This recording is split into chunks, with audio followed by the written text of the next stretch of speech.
بسم اللہ الرحمن الرحیم، اللہم صلی علی سیدنا و مولانا محمد مبارک وسلم علیہ۔ ناظرین محترم، خوش آمدید کہیں گے آپ تمام دیکھنے اور سننے والوں کو۔ پروگرام آپ لوگ دیکھ رہے ہیں استخارہ کوہ نور ٹی وی پر اپنے میزبان ابوبکر سلطانی کے ساتھ۔ جہاں کہیں بھی پروگرام لوگ دیکھ رہے ہیں، سن رہے ہیں، پاکستان میں ہیں، پاکستان سے باہر، تمام ان دیکھنے اور سننے والوں کو انتہائی محبت اور عقیدت کے ساتھ سلام پیش کرتے ہیں۔ پروگرام استخارہ آپ لوگ ہر روز دیکھتے ہیں اور سنتے ہیں۔ ہماری آپ لوگوں سے ملاقات اس پروگرام کے ذریعے ہوتی ہے، لائیو کال کے ذریعے آپ لوگ ہمارے پروگرام میں شامل ہوتے ہیں اور سوالات کرتے ہیں، مسائل بیان کیے جاتے ہیں، رہنمائی قرآن و سنت اور احادیث کی روشنی میں آپ لوگوں کی جاتی ہے۔ رہنمائی کے لیے جو شخصیات ہمارے پروگرام کا حصہ ہوتے ہیں، آپ احباب ان کی بھی زیارت کرتے رہتے ہیں اور ہر روز کی طرح ماشاءاللہ آج بھی ہمارے ساتھ ہمارے پروگرام میں تشریف فرما ہیں آپ لوگوں کی رہنمائی کے لیے، اور مختلف موضوعات پر آپ سے گفتگو بھی رہتی ہے، آپ سے بات بھی رہتی ہے، رہنمائی بھی ہم بھی اپنی ساتھ ساتھ آپ سے حاصل کرتے رہتے ہیں۔ بہت خوبصورت انداز میں آسان طریقے سے آپ احباب کی رہنمائی بھی کرتے ہیں۔ حضرت علامہ مولانا عبداللہ ثاقب صاحب ہمارے ساتھ پروگرام میں موجود ہیں۔ علامہ صاحب کو خوش آمدید کہیں گے۔ السلام علیکم ورحمۃ اللہ وبرکاتہ۔ وعلیکم السلام ورحمۃ اللہ وبرکاتہ۔ جزاک اللہ علامہ صاحب، بہت شکریہ آپ کی تشریف آوری کا، اور آج کے ہمارے جتنے بھی کالرز ہوں گے انشاءاللہ یقیناً وہ دعا ہمارے لیے دعا میں شامل رہتے بھی ہیں اور رہیں گے بھی انشاءاللہ۔ آغاز کریں گے ہم، تاکہ ساتھ ساتھ پھر مزید پروگرام کو آگے لے کر چلیں گے۔ آج کے پہلے کالر ہیں۔ السلام علیکم جی۔ السلام علیکم۔ وعلیکم السلام ورحمۃ اللہ جی۔ جی میں نا چنیوٹ سے بات کر رہی ہوں۔ میں نے بہت پڑھائیاں کی ہیں، میری بچی کا رشتہ نہیں ہوتا، 22 سال کی ہو گئی،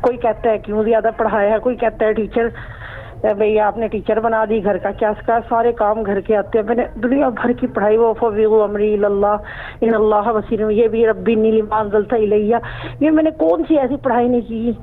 اور سورہ رحمان پڑھی، سورہ احزاب پڑھی، نفل پڑھے، بس یہ تہجد وغیرہ اللہ جھوٹ نہیں بولنا یہ نہیں میں پڑھتی، رہ گئی ہے۔ مجھے کوئی پڑھائی بتائیں آپ۔ بیٹی کا نام بتائیں پہلے۔ ایک تو آپ کی آواز بہت کم آ رہی ہے، بیٹی کا نام بتائیے گا۔ والیوم ہو رہا ہے، ایک منٹ آواز کا سلو والیوم ہو رہا کریو۔ ہیلو، بیٹی کا نام بتائیے۔ بچی کا نام ہے اقرا۔ اقرا، اچھا ہاں جی۔ اور آپ کا نام، والدہ کا نام کیا ہے؟ والدہ کا نام ہے شبانہ۔ شبانہ، اچھا جی۔ رشتے کا مسئلہ ہے؟ ہاں جی، رشتے کا مسئلہ ہے۔ بہت زیادہ پڑھائیاں کی ہیں لیکن حسبنا اللہ و نعم الوکیل، ربی انی لما انزلت الیہ من خیر فقیر، اور کافی نوافل بھی کیے، 2-3 سالوں سے تلاش میں ہیں۔ اچھا جی، ہم رہنمائی کرتے ہیں انشاءاللہ۔ بہت شکریہ، جزاک اللہ خیر۔ پروگرام دیکھیے آپ لوگ، ٹی وی کا والیوم آپ لوگ پلیز بند رکھا کریں، اور بعض اوقات ایسا بھی ہوتا ہے کہ ٹی وی کے والیوم کی وجہ سے بھی آپ لوگوں کی آواز میں، مطلب ہماری اور آپ کی جو آواز ہے اس میں ڈسٹربنس کریٹ ہوتی ہے۔ بہرحال آج کی پہلی کالر تھیں اور اپنی بیٹی کے رشتے کے لیے آپ نے بتایا اور کافی عرصے سے دیکھ رہی ہیں۔ اللہ کریم آپ کی بچی کی، بیٹی کی، اور ہمارے تمام دیکھنے والے سننے والے جو اپنی بیٹیوں کے رشتوں کے لیے پریشان رہتے ہیں، مالک مختومہ کائنات کا صدقہ ہم دعا فرماتے ہیں پروردگار تمام بہن بیٹیوں کی اچھے نصیب فرمائے۔ آج کی پہلی کال ہے، علامہ صاحب جواب دیں گے انشاءاللہ، آپ تفصیل سے اپنا جواب سنیے گا۔ جی علامہ صاحب بسم اللہ۔ بسم اللہ الرحمن الرحیم، والصلاة والسلام علی رسولہ الکریم۔ میں اپنی اس بہن سے گزارش کروں گا کہ ایک تو آپ پریشان نہ ہوں اور مایوس نہیں ہونا۔ آپ نے فرمایا کہ میں بہت پڑھائی کر چکی ہوں، میں نے قرآن مجید کی بہت سی سورہ مبارکہ بھی پڑھی ہیں، لیکن کوئی معاملہ بہتری کی طرف نہیں گیا۔ تو آپ صرف ایک چیز کو فوکس کیے ہوئے ہیں کہ آپ کو پڑھائی کے بعد رشتہ نہیں ملا۔ حالانکہ اس کا دوسرا پہلو یہ بھی ہو سکتا ہے کہ اس پڑھائی کی برکت سے اللہ نے آپ کو ایسے رشتوں سے بچا لیا ہو جو رشتے بعد میں اذیت اور تکلیف کا باعث بن جاتے ہیں۔ اس لیے آپ پازیٹیولی سوچئے، اور آپ صبح فجر کی نماز کے بعد بیٹی بھی پڑھ لیں تو وہ سب سے بہتر ہے، نہیں تو پھر آپ ماں ہونے کی حیثیت سے 312 مرتبہ اللہ کریم کا اسم ہے یا ذل جلالی والاکرام، اول آخر درود شریف یا ذل جلالی والاکرام 312 مرتبہ روزانہ نماز فجر کے بعد آپ نے پڑھنا ہے۔ اور اس کے بعد آپ نے سورہ قصص آیت نمبر 24 ربی انی لما انزلت الیہ من خیر فقیر، یہ آپ نے اٹھتے بیٹھتے چلتے پھرتے میری بہن پڑھنی ہے، بیٹی بھی پڑھ لیں تو یہ آپ کا مسئلہ انشاءاللہ چند دنوں کے اندر آپ دیکھیں گی اللہ کے کرم سے حل ہو جائے گا۔ لیکن مایوس نہیں ہونا، اللہ پہ یقین کامل رکھتے ہوئے، یہ سوچ کر نہیں کہ پتہ نہیں اتنی پڑھائیاں پہلے کی ہیں ان کا فائدہ نہیں ہوا، اس کا بھی شاید نہ ہو۔ اگر آپ اس طرح سے پڑھیں گی تو پھر فائدہ نہیں ہوگا۔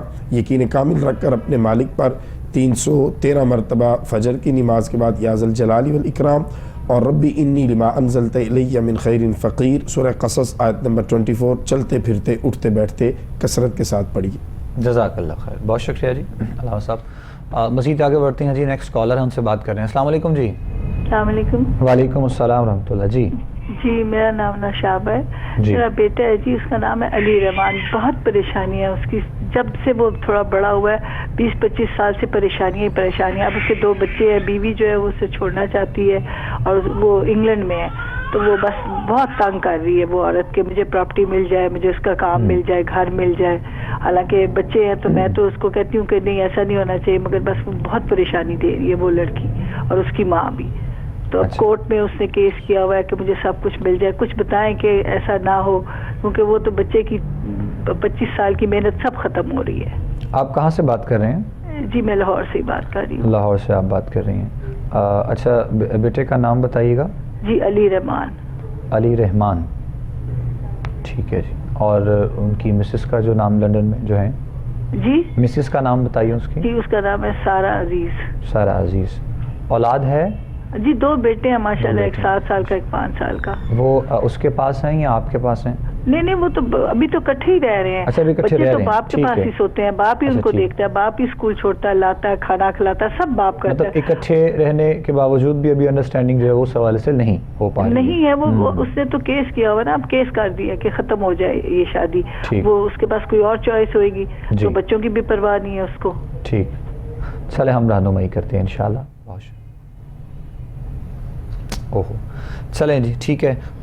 یہ سب چیزیں بھی جب ہم پروگرام میں بات کر رہے ہوتے ہیں کل بھی، اور مختلف جیسے کالز ہوتی ہیں تو رشتوں کے حوالے سے جس طرح آپ نے بتایا 2 چیزیں، خیر یہ ایک آپ کا پرسنل بھی ظاہر میٹر ہے، لیکن اسی لیے کہا جاتا ہے کہ رشتوں کو دیکھتے ہوئے، بے شک وہ لڑکے والے ہوں یا پھر لڑکی والے ہوں، بہت اچھے طریقے سے جانچ پڑتال کرتے ہوئے دونوں اطراف سے معاملات میں زندگی میں آگے بڑھنا چاہیے۔ بہرحال رہنمائی فرمائیے گا آپ علامہ صاحب کچھ ان کی بھی۔ اس میں میری بہن دیکھیے، آپ اپنے بیٹے سے کہیے کہ نماز کی پابندی کریں، نماز کی پابندی جو ہے وہ ان میں نہیں ہے، تو جب آپ اللہ کے حضور جھکیں گے، اللہ سے طلب کریں گے مدد، تو پھر انشاءاللہ آپ کے بیٹے کی زندگی جو ہے آسانی کی طرف جائے گی۔ تو جب آپ کے بیٹا نماز کی پابندی کرے گا اور نماز کی پابندی کے ساتھ پھر نماز فجر کے بعد استغفر اللہ ربی من کل ذنب و اتوب الیہ، ایک تسبیح اس کی کرنی ہے، اور اس کے ساتھ انہوں نے ربی انی لما انزلت الی من خیر فقیر، جو ابھی میں نے پہلے بھی بہن کو بتایا، سورہ قصص کی آیت نمبر 24، یہ اپنے بیٹے کو کہیے کثرت کے ساتھ پڑھے، جتنی زیادہ پڑھے گا اتنی جلدی انشاءاللہ آپ کا بیٹا اس کرائسس سے نکل جائے گا، اور آپ کی بہو جو ہے وہ آپ کے بیٹے کی طرف واپس محبت کی طرف رجوع کر لے گی، اور یہ جو کورٹ کے اندر چلا گیا معاملہ یہ انشاءاللہ وہ ختم کر دے گی۔ ایک نماز کی پابندی، نماز کے بغیر نہیں ہوگا، دوسرا اپنے معاملات کو ٹھیک کرنا ہے، اور تیسرا استغفار کی ایک تسبیح فجر کی نماز کے بعد، اور ربی انی لما انزلت الی من خیر فقیر جتنا کثرت کے ساتھ پڑھ سکتے ہیں ضرور پڑھیے، سورہ قصص ورس نمبر 24۔ جزاک اللہ جی، بہت شکریہ۔ نیکسٹ کالر ہیں جی، ہم بات کرتے ہیں ان سے بھی پروگرام میں شامل کرتے ہیں۔ السلام علیکم۔ وعلیکم السلام جی کون بات کر رہے ہیں؟ جی میں محمد اجاز بات کر رہا، نیو مسلم ہوں میں۔ جی اجاز صاحب سے مسلمان ہوا ہوں۔ اچھا مسلمان۔ میں نے یہ کہنا تھا سر، مجھ پہ کافی مسئلے ہیں، قرض وغیرہ کافی ٹینشنیں مجھ پہ، کمائی پہ بھی اتنی برکت نہیں آتی، کچھ ایسا وظیفہ بتائے جس سے کافی آسانیاں پیدا ہو، مہربانی سر۔ اچھا جی، کیا نام ہے آپ کا؟ جی محمد اجاز۔ محمد اعجاز، ٹھیک۔ وہ کوئی مسئلہ مسائل اگر ہے تو وہ بھی ذرا بتا دیں گے تو مہربانی ہوگی۔ ضرور آپ کی رہنمائی کرتے ہیں انشاءاللہ۔ بہت شکریہ، جزاک اللہ۔ پروگرام دیکھیے، جواب آپ کا دیتے ہیں انشاءاللہ۔ نیو مسلم، اور آپ کو مبارکباد بھی ظاہر ہے اس حوالے سے، ماشاءاللہ اللہ کریم آپ کو استقامت عطا فرمائے، اور اسی جو ہے وہ مضبوطی کے ساتھ آپ اللہ اور اس کے رسول کے احکامات کے مطابق اپنی زندگی بسر کریں انشاءاللہ۔ باقی رہنمائی علامہ صاحب فرماتے ہیں انشاءاللہ۔ جی اعجاز بھائی، ایک تو بہت خوشی ہوئی کہ آپ حضور صلی اللہ تعالیٰ علیہ وسلم کے دامن کرم سے وابستہ ہوئے، اللہ کریم آپ کو استقامت نصیب فرمائے۔ دوسری میں گزارش کروں گا آپ سے کہ نماز فجر کی سنتیں ادا کرنے کے بعد فرض نماز سے پہلے سنتوں اور فرض کے درمیان ایک تسبیح آپ نے صبح سے شروع کر دینی ہے، سبحان اللہ و بحمدہ، سبحان اللہ العظیم، استغفر اللہ، سبحان اللہ و بحمدہ، سبحان اللہ العظیم، استغفر اللہ۔ ایک تسبیح آپ نے فجر کی سنتیں اور فرض کے درمیان۔ دوسرا آپ نے میرے بھائی رات کو سونے سے پہلے 7 مرتبہ سورہ قدر، پارہ نمبر 30 میں ایک سورہ مبارکہ ہے، چھوٹی سی آسان سی، انا انزلناہ فی لیلۃ القدر وما ادراک ما لیلۃ القدر۔ یہ سورہ مبارکہ 7 مرتبہ آپ نے پڑھ کر سونی ہے۔ اس میں آپ کے زیادہ سے زیادہ 3 4 5 منٹ لگ جائیں گے، لیکن آپ اس کو ضرور کیجئے اور صبح جو تسبیح بتائی ہے وہ بھی کیجئے، انشاءاللہ اللہ کریم آپ کے لیے رزق کی وسعت فرما دے گا۔ جزاک اللہ خیر، بہت شکریہ جی۔ جواب آپ تک پہنچ گیا جی میرے بھائی اعجاز صاحب، جو آپ نے سوال کیا اپنے لیے، اور اب انشاءاللہ پابندی صوم و صلات کے ساتھ، نماز کی پابندی کے ساتھ، قرآن کی تلاوت بھی جب انسان خالصتاً جو ہے وہ رضا الہی کے لیے کرتا ہے تو ایک ایک حرف جو ہے وہ اس کے دل پہ اترتا ہے، اور اس کی کیفیات اور وہ جو چیزیں محسوس انسان کرتا ہے وہ الفاظ میں بیان نہیں کی جا سکتی ہیں۔ تو ہم دعا کریں گے آپ کے لیے انشاءاللہ، اللہ کریم آپ کے لیے مزید آسانیاں آگے پیدا فرمائے، چونکہ جب آپ کسی بھی اس حوالے سے اس طرح مطلب کسی مذہب میں بھی اگر آپ ایڈ ہوتے ہیں، آپ جاتے ہیں، تو کچھ چیزیں ہوتی ہیں جو آپ کو آہستہ آہستہ دیکھتے دیکھتے سمجھتے وقت لگتا ہے، لیکن دین اسلام آپ یقین جانیے ایک بہت ہی مکمل ایک ضابطہ حیات ہے جو ہر مقام پہ ہم لوگوں کی رہنمائی کرتا ہے، اور رہنمائی کے لیے الحمدللہ علماء ہیں، مشائخ ہیں، اور فقہاء ہیں، بزرگان دین ہیں، اولیاء ہیں، جن کی تعلیمات سے، جن کی زندگی سے ہمیں ایک حسین زندگی گزارنے کے پہلو جو ہے وہ حاصل ہوتے ہیں۔ اور ہماری ہی بدقسمتی ہے علامہ صاحب قبلہ کہ اولیاء کی تعلیمات کو ہم نے جو ہے وہ اس انداز میں لے لیا کہ آج اگر ہم دیکھیں تو اگر کسی ایسی شخصیت کا، کسی ایسی ہستی کا کوئی مزار پرانوار ہے تو وہ ہم لوگ مزار اور صاحب مزار ان دو چیزوں میں مقابلہ کرتے ہوئے دیکھتے ہیں کہ ہمیں کیا کرنا چاہیے، حالانکہ اگر ہم اس ہستی کے بارے میں جانتے ہوں اور ہم نے پڑھا ہو، ہم نے دیکھا ہو، ہم نے سنا ہو تو یقیناً انسان کے لیے آسانیاں ہوتی ہیں۔ یہ بزرگان دین جنہوں نے ساری زندگی اپنی اللہ اور اس کے رسول کے احکامات کے مطابق گزاری ہے، تو ایسے نہیں آج لوگ ان کو اچھے الفاظ میں یاد کرتے ہیں، اور ہزاروں برس بیت گئے اور ہمیں دیکھتے ہوئے، وہ شہر لاہور ہو، داتا کی نگری ہو، یا پھر ملتان شہر ہو، یا پھر شہر کراچی ہو، جہاں جہاں بزرگان دین آرام فرما ہیں، اب یقین جانیے وہ خطہ بھی جو ہے وہ وہاں سے ہم یہ سمجھتے ہیں کہ کرم کی بات ہوتی ہے، اور اچھی جو ہے وہ ایک اچھا خوبصورت پیغام لوگوں تک پہنچتا ہے۔ تو ہماری بھی یہ کوشش رہتی ہے کہ ہم بھی اپنے پروگرام میں مختلف جہاں پر موضوعات پر بات کی جاتی ہے، اپنے ان تمام دیکھنے اور سننے والوں کے لیے جہاں پر رہنمائی کی جاتی ہے، ان سب لوگوں کو ساتھ ساتھ ہر پہلو پر ہم بات کرتے ہوئے لوگوں تک پیغام پہنچائیں۔ تو اس حوالے سے بھی کچھ انشاءاللہ علامہ صاحب بھی ارشاد فرمانا چاہیں، اور پھر ساتھ میں مزید آگے بھی بڑھیں گے انشاءاللہ، کالر کا سلسلہ بھی ہمارے ساتھ ساتھ ہی رہے گا انشاءاللہ۔ یقیناً اولیاء کاملین جو ہیں، صلحاء جو ہیں، ان کا وجود معاشروں کے لیے بڑی رحمت اور راحت اور برکت کا سبب ہوتا ہے۔ اللہ رب العزت نے قرآن حکیم برہان رشید سورۃ الانبیاء میں ایک عجب بات عجب انداز سے ارشاد فرمائی، فرمایا وَلَقَدْ كَتَبْنَا فِي الزَّبُورِ مِن بَعْدِ الذِّكْرِ أَنَّ الْأَرْضَ يَرِثُهَا عِبَادِيَ الصَّالِحُونَ، فرمایا ہم نے زبور میں نصیحت کے بعد یہ بات لکھ دی کہ ہم زمین کا وارث بنائیں گے اپنے نیک بندوں کو، یعنی زمین اللہ کی ہے، اللہ اس کا حقیقی مالک ہے، لیکن اللہ فرماتا ہے میں اپنے کرم سے اپنے حبیب صلی اللہ تعالیٰ علیہ وسلم کی امت کے نیک اور صلحاء کو اس زمین کا وارث بناؤں گا۔ اسی لیے آپ نے دیکھا کہ ابھی سلطانی صاحب نے اپنے الفاظ میں لاہور کو داتا کی نگری کہا. یہ داتا کی نگری سلطانی صاحب یا میں نہیں کہہ رہا بلکہ یہ خالق کائنات کا کلام فرما رہا ہے کہ جس شہر میں جو اللہ کا نیک بندہ جلوہ گر ہوتا ہے اللہ رب العزت اس شہر اس خطے کو اس نیک بندے کی تسلط میں تصرف میں عطا فرما دیتا ہے.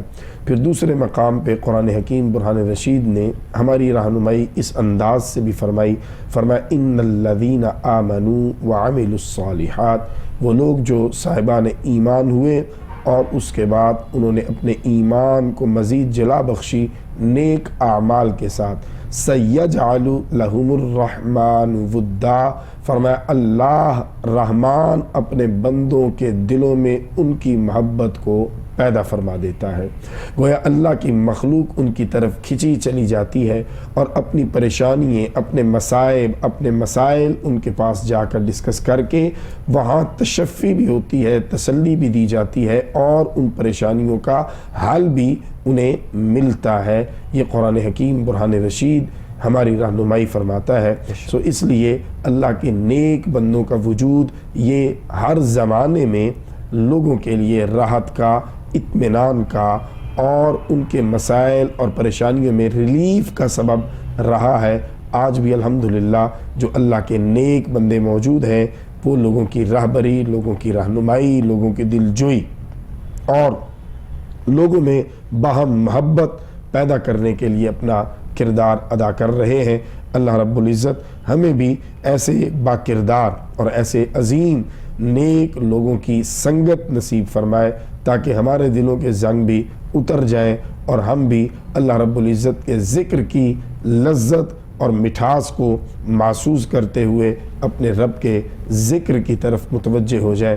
کیونکہ جو اللہ کے ذکر کی طرف متوجہ ہو جاتا ہے پھر اللہ اسے ہر زمانے کے جو اثرات ہیں ان سے محفوظ فرما لیتا ہے.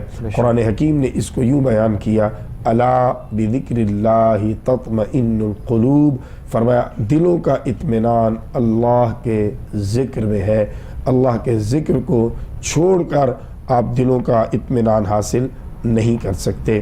اور اسی طرح پھر ذکر کی ڈیفینیشن میں جب آپ جاتے ہیں تو قرآن حکیم نے فرمایا انا نحن نزلنا الذکر وانا لہ لحافظون، کہ ذکر کیا ہے؟ فرمایا ذکر میرا قرآن حکیم ہے جو میں نے نازل کیا اور میں اس کی حفاظت بھی خود فرماتا ہوں. گویا تلاوت قرآن یہ اللہ کا ذکر ہے. پھر دوسرا مقام جب آپ پڑھتے ہیں فرمایا اقم الصلاۃ لذکری، یہ جو نماز قائم کرنا ہے یہ بھی اللہ کا ذکر ہے. تو ذکر کرنے کے لیے بہترین جو ہمارے پاس طریقے ہیں نماز کا ہے، تلاوت کلام مجید کا ہے.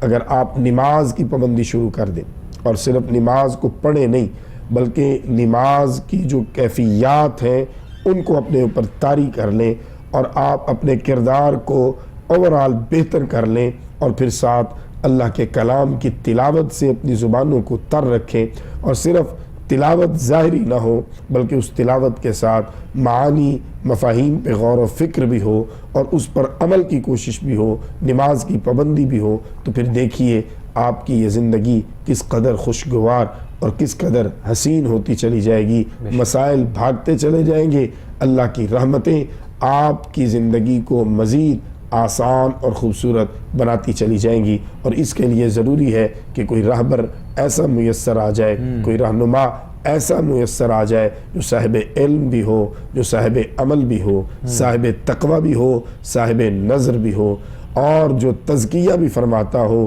نگاہوں سے اندر دیکھتا بھی ہو اور اس کو ستھرا بھی کرنے کی صلاحیت رب نے اسے عطا فرمائی ہو. جب ایسے نیک شخص کی صحبت اور سنگت میسر آئے گی تو یقیناً آپ اپنے اندر پھر ایک مزید نئی توانائی محسوس کریں گے. اور اس کے لیے ضروری ہے کہ آپ اللہ کے ذکر سے اپنی زندگیوں کو روشن کیجئے اور اپنے دلوں کو اطمینان کی دولت جو ہے اس سے مالا مال کر لیجئے تاکہ آپ اس زمانے کے مسائل اور مصائب سے دور اپنے اللہ کے ذکر کی وادی میں یوں مست اور سرشار رہیں کہ آپ کو خبر ہی نہ ہو کہ آپ کے گرد و پیش میں کیا معاملات چل رہے ہیں اور کیا وقوع پذیر ہو رہے ہیں واقعات۔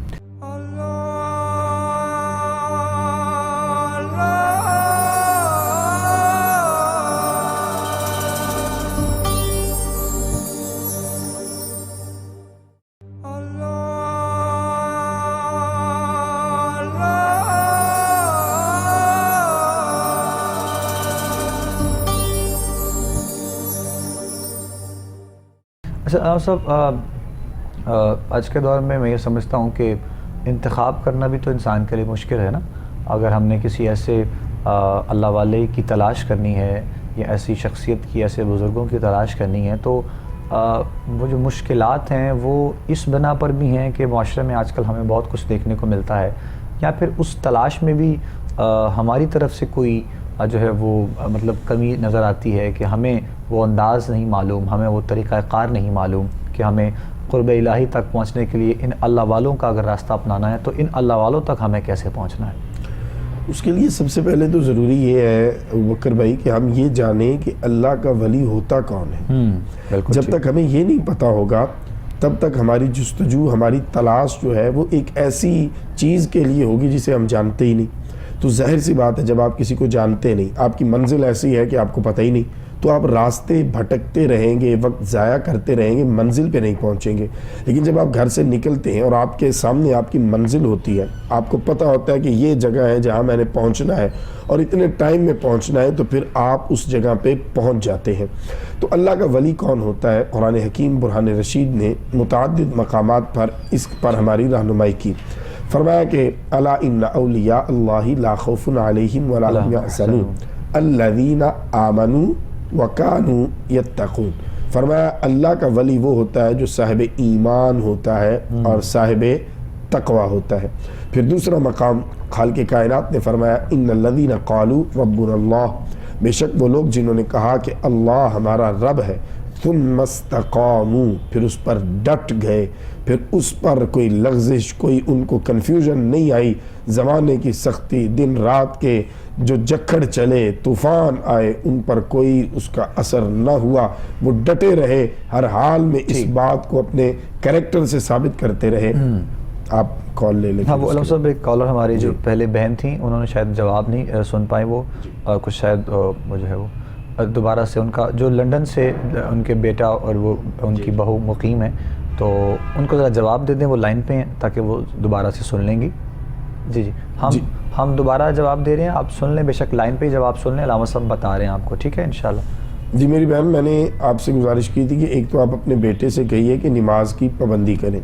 جب تک بیٹا نماز کی پابندی کی طرف نہیں آئیں گے تب تک معاملات جو ہیں ان میں بہتری کے لیے ہم جو بھی بتائیں گے اس کی حیثیت وہ ثانوی رہے گی، وہ اس کے صحیح معنوں میں فائدے حاصل نہیں ہوں گے۔ دوسرا میں نے یہ گزارش کی تھی کہ نماز فجر کے بعد وہ استغفار جو ہے اس کی ایک تسبیح جو ہے وہ کریں، استغفر اللہ ربی من کل ذنب واتوب الیہ۔ اور اس کے علاوہ پھر میں نے یہ گزارش کی تھی کہ چلتے پھرتے اٹھتے بیٹھتے سورہ قصص ہے قرآن مجید میں، اس کی آیت نمبر 24 ورس نمبر 24 میں پڑھ بھی دیتا ہوں جو حصہ پڑھنا ہے۔ ربی انی لما انزلت الی من خیر فقیر، ربی انی لما انزلت الی من خیر فقیر۔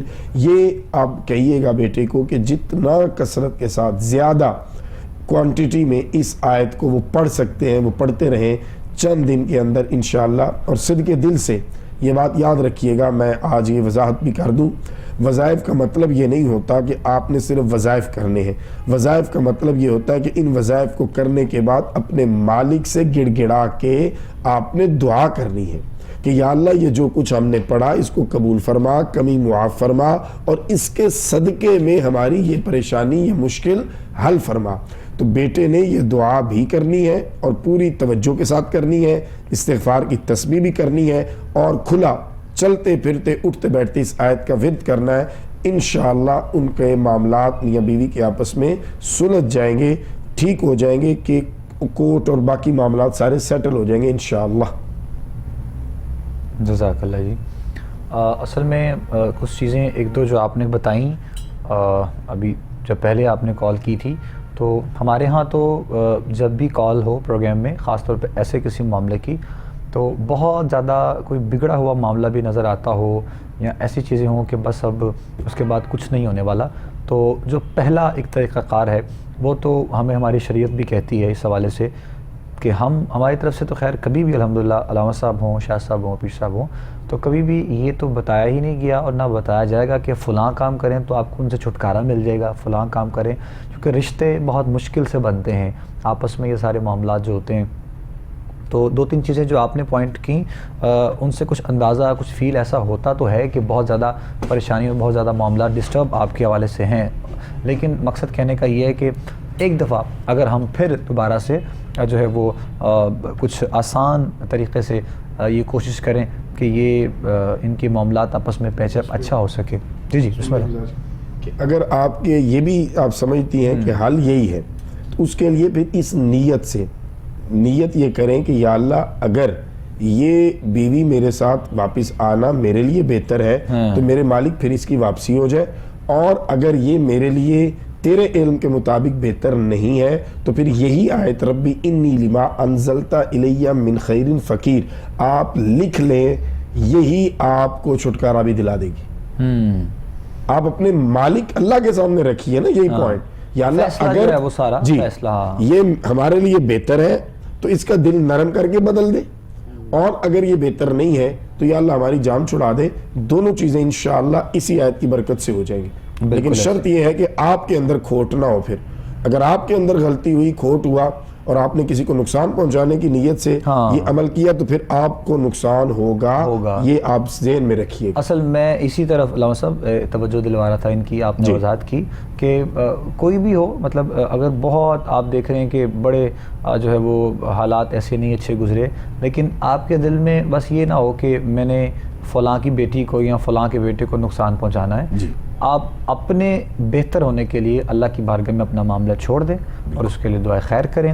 اور اسپیشلی جو جس طرح بتایا علامہ صاحب نے کہ یہی دعا اسی میں بھی کام آ جائے گی، لیکن اگر کچھ الفاظ جب آپ کے تبدیل ہوں گے، جب آپ کی دل کی جو ایک خواہش ہے یا کوئی نیت ہے وہ صاف ہوگی تو انشاءاللہ اللہ کریم ضرور مہربانی فرمائیں گے، آپ پریشان نہیں ہوں. تو جی علامہ صاحب ہم کنٹینیو کریں گے وہیں سے دوبارہ انشاءاللہ. ہم بات کر رہے تھے اور چونکہ بات آج اولیاء کے حوالے سے اور صالحین کے حوالے سے، بزرگان دین کے حوالے سے، تو میں چاہوں گا آپ کنٹینیو کیجیے گا. تو میں عرض کر رہا تھا کہ قرآن حکیم فرماتا ہے کہ جب کوئی انسان اپنے اللہ پر یقین کامل رکھتا ہے اور اللہ کے احکامات اپنے اوپر پوری طرح نافذ کر لیتا ہے اور اس میں کبھی ڈگمگاتا نہیں، زمانے کی سختیاں اس کو پیچھے ہٹنے پہ مجبور کرتی ہیں لیکن وہ ہٹتا نہیں، تتنزل علیہم الملائکہ، وہ رہتا پھر ہم میں ہی ہے، دکھنے میں ہم جیسا ہی ہے، ہم جیسے گھر میں ہی ہوگا، ہم جیسے معمولات والا ہی ہوگا، لیکن اللہ کے ہاں اس کا مقام اتنا بلند ہوگا. تتنزل علیہم الملائکہ، فرمایا اللہ کے فرشتے اس کی طرف اترتے ہیں اللہ کے حکم سے. اللہ تخافوا ولا تحزنوا، وہ ڈرتے نہیں اور وہ غمگین نہیں ہوتے. وابشروا بالجنۃ التی کنتم توعدون، اور اللہ ان کو جنت کی بشارت دیتا ہے جس میں وہ ہمیشہ ہمیشہ رہیں گے. نحن اولیاؤکم فی الحیات الدنیا وفی الآخرہ، یہی وہ لوگ ہیں جو دنیا و آخرت میں اللہ کے ولی ہیں، اللہ کے دوست ہے. اور تیسرا مقام پھر قرآن حکیم برہان رشید کا وہ اس انداز سے بھی ہے کہ جو بھی اللہ کا نیک بندہ، اللہ کا ولی ہوگا وہ صاحب علم ہوگا. لازمی نہیں کسی مدرسے کی ڈگری، کسی کالج یونیورسٹی کی ڈگری ہوگی تو پھر ولی ہوگا. علم جو ہے اس کے سورسز صرف یہ مدرسہ یا کتاب یا مسجد یا یونیورسٹی نہیں ہے، بلکہ علم جو ہے وہ اللہ کی طرف سے بھی عطا ہو جاتا ہے، جسے علم لدنی کہا جاتا ہے، جیسا کہ جناب خضر پاک کو عطا ہوا، جیسا کہ جناب انبیاء کرام علیہم السلام کی اکثریت کو عطا ہوا، یا دیگر بھی کچھ اولیاء صلحاء ملتے ہیں جن کے بارے میں یہ بات ہمیں پڑھنے کو ملتی ہے. قرآن حکیم نے جناب خضر پاک کے علم کو بیان کیا، فرمایا فوجد عبدا من عبادنا آتیناہ رحمتا من عندنا وعلمناہ من لدنا علما. کہ اللہ نے انہیں علم لدنی عطا فرمایا۔ پھر دوسرا مقام سورہ نمل میں حضرت سلیمان علیہ السلام کے دربار میں ایک شخص کھڑے ہوئے جو نیک تھے، اللہ کے ولی تھے، قال الذی عندہ علم من الکتاب، ان کا تعارف بھی اللہ نے یہ کروایا کہ ان کے پاس کتاب میں سے کچھ علم تھا۔ پھر قرآن حکیم نے ایک اور مقام پہ ہمیں یہ بھی یاد دہانی کروائی، انما یخشی اللہ من عبادہ العلماء، کہ اللہ سے زیادہ ڈرنے والے صاحبان علم ہوتے ہیں۔ تو گویا ایک تو صاحب ایمان ہو، عقائد کی درستگی ہو، صاحب تقوی ہو، صاحب تقوی کے ساتھ صاحب علم اور علم کے پر عمل کرنے والا۔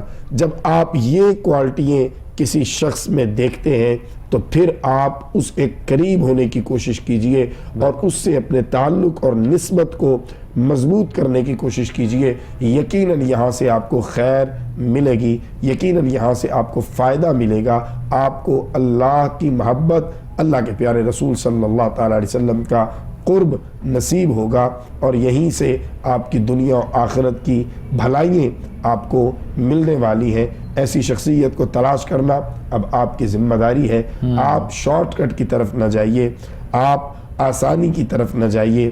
یہ کوئی سٹور، کوئی شو روم نہیں ہے کہ جہاں آپ نے جانا ہے اور اپنی مرضی کے پیر صاحب کو آپ نے سلیکٹ کر کے اور آپ نے اپنی ساری توانائیاں ان پر صرف کرنی ہے۔ ایسا نہیں ہے، بلکہ آپ نے جستجو کرنی ہے، آپ نے تلاش کرنا ہے، اور اس کے لیے بہترین طریقہ ہے کہ نماز میں جب آپ نماز پڑھتے ہیں تو ذرا بیداری کے ساتھ پڑھیے، ذرا توجہ کے ساتھ پڑھیے۔ اہدنا الصراط المستقیم صراط الذین انعمت علیہم، یا اللہ ہمیں ان کے راستے پہ چلا جن پر تو نے اپنا انعام فرمایا ہے۔ اور یہاں یہ دل میں حسرت، یہ عرض بھی رکھیے کہ مولا ان انعام یافتہ بندوں میں سے کوئی بندہ ہمیں بھی ملا دے، تاکہ ہم بھی تیرے انعام یافتہ بندوں کی سنگت کی وجہ سے اپنی دنیا و آخرت کو سنوار لیں۔ جب آپ اپنے مالک حقیقی کے سامنے یہ ریکویسٹ، یہ عرضی رکھیں گے تو میرا مالک پھر یقیناً آپ کے دل و دماغ کو متوجہ اس طرف ضرور کر دے گا جہاں اس کا کوئی انعام یافتہ بندہ موجود ہے۔ اور یہ بات بھی یاد رکھیے گا، حالات جیسے مرضی ہو جائے، زمانہ جتنا مرضی بدل جائے، لیکن ہر حال میں نیک انعام یافتہ بندے معاشروں میں موجود رہتے ہیں۔ اسی وجہ سے معاشروں کے نظام چل رہے ہیں۔ اللہ کے بندے نظام چلانے کے لیے بہرحال موجود ہیں، ان کو دیکھنے والی آنکھ نہ رہی، ان تک پہنچنے والے دل نہ رہے، ان کی بارگاہ میں پہنچنے والی تڑپ نہ رہی، لیکن وہ ضرور موجود ہیں، اور ان کا وجود آج بھی برکتوں اور رحمتوں کا حامل ہے۔ وہ جہاں بھی ہوتے ہیں وہاں خیر ہی خیر ہوتی ہے، وہاں امن ہی امن ہوتا ہے، وہاں محبت ہی محبت ہوتی ہے۔ اور اگر کچھ اس طرح کی چیزیں ہمیں جو نظر بھی آتی ہیں، مطلب وہ اپنی جو ہے وہ بنائی ہوئی، کریٹ کی ہوئی چیزیں ساری ہوتی ہیں، نہ تو ان چیزوں سے اور ان رسم و رواج سے صاحب مزار کا کوئی تعلق ہوتا ہے، یا تو کوئی ایسا معاملہ جو ہمیں نظر آتا ہے، دیکھنے میں آتا ہے، وہ ساری زندگی اپنی جو اللہ اور اس کے رسول کے مطابق بسر کر گئے اور روحانیت کے اس منصب پر فائز رہے کہ کسی بھی شخصیت کے بارے میں ہم پڑھیں، ہم دیکھیں، ہم سنیں تو پتہ یہ چلتا ہے کہ فلاں شخصیت نے اس وضو کے ساتھ جو ہے وہ کتنے سالوں یہ نماز ادا کر لی، اور کتنا عرصہ جو ہے وہ قرآن کی تلاوت میں رہے، اور صبح نماز فجر کے بعد بیٹھتے ہیں تو نماز عشاء تک وہ کتنے قرآن پاک جو ہے وہ ختم کر لیتے ہیں۔ تو یہ ساری چیزیں ایک میرا نہیں خیال کہ نارمل جو ہے وہ انسان میں ہمیں علامہ صاحب نظر آتی ہیں۔ یہ خاص کرم نوازیاں ہوتی ہیں اللہ کے بندوں پر، اور انہی اللہ کے بندوں کا جو ہے وہ انتخاب کرتے ہوئے انسان ایک ٹریک پہ چل پڑتا ہے، جو ایک راستہ انسان کا ہوتا ہے۔ جب تک کسی سے ایک جو بھی ایک ایسا موٹر وے ہے، کوئی ایک ایسی ہائی وے ہے، کوئی سڑک ہے جس پہ آپ سفر کر رہے ہیں، جب آپ کو کسی سٹاپ کا پتہ ہی نہیں ہے، کسی چیز کا اندازہ ہی نہیں ہے، تو پھر آپ کا قیام و قیام تو آنے سے ہی رہا کہ آپ نے کہیں پر رکنا ہے۔ جب تک آپ کسی بزرگان دین کے ہاتھوں میں، اللہ والوں کے ہاتھوں میں اپنے معاملات نہیں کرتے ہیں تو یقیناً جو ہے وہ یہ ساری چیزیں حاصل نہیں ہوتی ہیں۔ نماز، قرآن، تلاوت، یہ سب چیزیں تو فرض میں آتی ہیں، مطلب جو نماز فرض ہے، اور قرآن جو مسلمان اور مومن کا جو شیوا اس انداز میں ہونا چاہیے، کہ جو ہمارے گھروں میں آج بھی ہمیں نظر آتا ہے کہ قرآن پاک جو ہے وہ ہر کسی ایونٹ پہ تحائف کی صورت میں بھی ہمیں جو ہے وہ ملتے ہیں، لیکن بدقسمتی اور غفلت یہ ہے کہ وہ پھر صرف تحائف کی صورت کے بعد وہ تحفے کی شکل اختیار کر لیتے ہیں اور وہ گھروں میں بھی ویسے پڑے رہتے ہیں۔ تو ہم جب لوگوں کو کہتے ہیں، دعا کے لیے کہتے ہیں کہ ہمارے لیے فلاں وقت میں دعا کہیں، تو اسی لیے اس سے پہلے یہ ہونا چاہیے کہ ہمیں اپنے معاملات کو دیکھتے ہوئے اپنی زندگی میں آگے بڑھنا چاہیے، اور اللہ کریم ضرور انشاءاللہ مہربانی کرنے والا ہے۔ مزید انشاءاللہ گفتگو بھی رہے گی اور کالز بھی ساتھ ساتھ شامل ہوتی رہیں گی انشاءاللہ، لیکن آج کے پروگرام کا وقت ہمارا اختتام کی جانب پہنچ چکا ہے۔ آپ سے انشاءاللہ ملاقات رہے گی، بہت سی دعائیں، اپنا بھی خیال رکھیے گا، دعا میں یاد رکھیے گا، اور آخر میں علامہ صاحب دعا فرمائیں گے انشاءاللہ۔ ہم آپ سے رخصت لیں گے اور آپ سے ملاقات ہوگی پروگرام استخارہ میں کل انشاءاللہ۔ تب تک کے لیے السلام علیکم ورحمۃ اللہ وبرکاتہ۔ اللهم صل على سيدنا محمد وعلى آله وأصحاب سيدنا ومولانا محمد وبارك وسلم عليه ربنا آتنا في الدنيا حسنة وفي الآخرة حسنة وقنا عذاب النار۔ الہ العالمین، جن احباب نے آج کے پروگرام میں کالز کی، اپنے مسائل ہم سے ڈسکس کیے، مولا کریم ہم نے تیرے کلام حکیم میں سے جو بھی عرض کیا پڑھنے کے لیے یا تیرے صفاتی ناموں میں سے، اے میرے مالک اس کی تاثیر صحیح معنوں میں انہیں بھی اور ہمیں بھی نصیب فرما۔ اے میرے مالک سب کی پریشانیاں مشکلات ختم فرما، بیماروں کو شفا یاب فرما۔ الہ العالمین، میاں بیوی کے مسائل جہاں جہاں دنیا میں آپس میں رشتوں میں دراڑیں آ رہی ہیں، اے میرے اللہ اپنے حبیب صلی اللہ تعالیٰ علیہ وسلم اور ہماری والدہ امی جان حضرت خدیجہ الکبریٰ رضی اللہ تعالیٰ عنہا اور امی عائشہ صدیقہ رضی اللہ تعالیٰ عنہا، ان کی اور جناب رسول اکرم صلی اللہ علیہ وسلم کی محبت کا صدقہ ان کے دلوں کو آپس میں جوڑ دے۔ اے میرے مالک سب کو آپس میں اتفاق اور سلوک نصیب فرما دے، بے روزگاروں کو روزگار عطا فرما دے، حلال رزق کاروبار میں برکتیں فرما دے۔ ہماری استخارہ کی پوری ٹیم اور ہمارے چینل کے ذمہ داران مالکان، اے میرے مالک سب کو اس کار خیر کو سر انجام دینے پہ دارین میں بہترین جزا عطا فرما۔ وصلی اللہ تعالی علی خیر خلقہ محمد وآلہ واصحابہ اجمعین برحمتک یا ارحم الراحمین۔ برحمتک۔